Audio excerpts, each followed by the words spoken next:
Hey Joshua, I'm going to submit this quotation for my client right now. Is it okay? Hey, hold on. Why not let me review it before you send it, okay? What kind of rubbish is this? Is this how you prepare a quotation? Now you follow my way and redo it.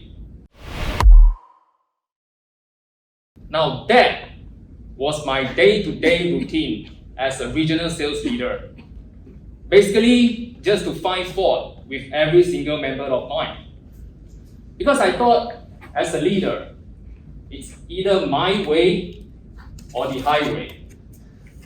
Because as a leader, I'm supposed to be the greatest, I'm supposed to be the smartest, and of course, I'm always right.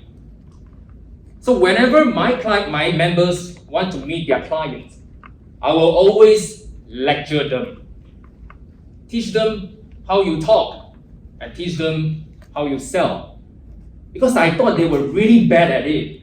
And in fact, in my mind, they would probably die without me.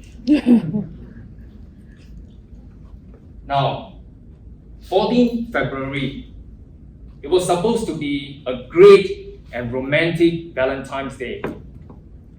But surprisingly, I've got some unexpected visitor that day.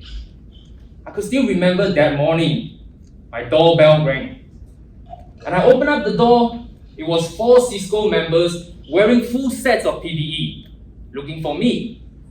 And I got nervous, I quickly ran over to them and I asked them, hey, what's going on? And they told me I got contact with a positive case. I got so nervous and I couldn't even talk. I was like, what? I don't have any symptom at all. They ignored me, got me to fill some forms, and I was only given 20 minutes to pack all my stuff and go to a place where I didn't even know where it was. Now, ladies and gentlemen, karma is a bitch. Now it's my turn to taste the my way or the highway by the officer. So I was brought to a resort and I was locked in a little tiny room with the windows completely welded. But the first thing I did when I got into the room was to check the Wi-Fi connection first. Why? Because my team would probably die without me beside them. But when I look at the phone, there's no Wi-Fi connection. It wasn't working. And I was like, what? It doesn't work? How am I going to connect with my team? How am I going to lead them? They're going to die. And I was like, okay, Joshua, calm down. You still have your data plan, isn't it? So again, I took out my phone and I looked at it. It showed H instead of 4G. Damn, did I just go back to the Stone Age? So over the 14 days, I couldn't connect with my team at all. Not at all, just a little bit. So I wasn't able to connect with them and I was so worried about that.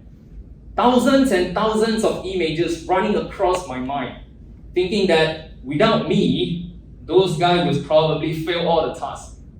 They would probably screw every single thing up. So what about my sales? What about my KPI?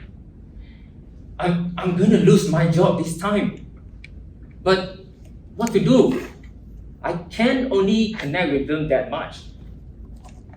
So I just took a break and tried to relax myself. On the third night, I could still remember I was laying on the bed watching a movie called Spiderman.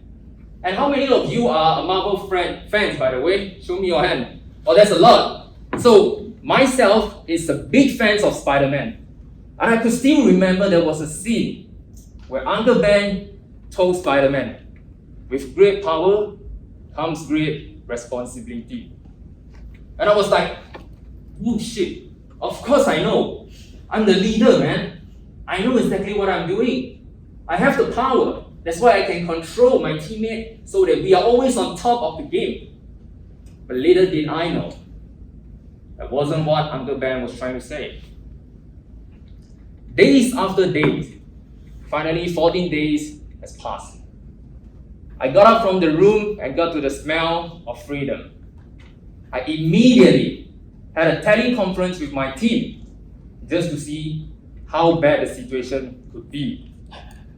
But surprisingly, those guys that I thought probably have died did it way better than I thought.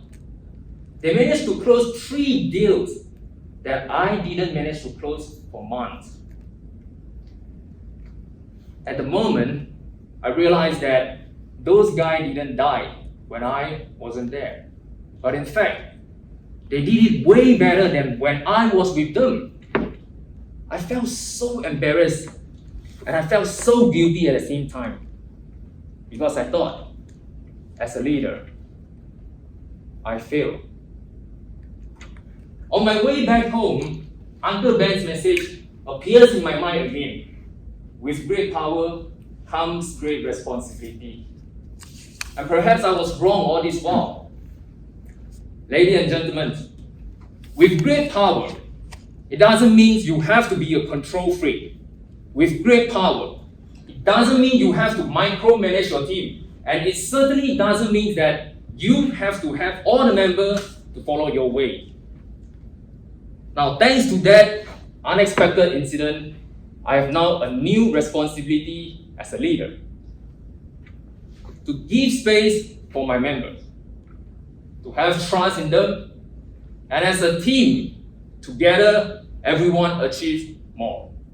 That's what a team stands for.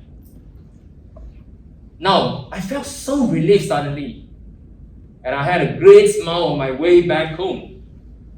Not sure it was because I don't have to take care of those people anymore, or simply because I finally understood the role of a great leader. But I choose to believe the second reason, because with great power comes great responsibility. Back to you, Toastmaster of the evening.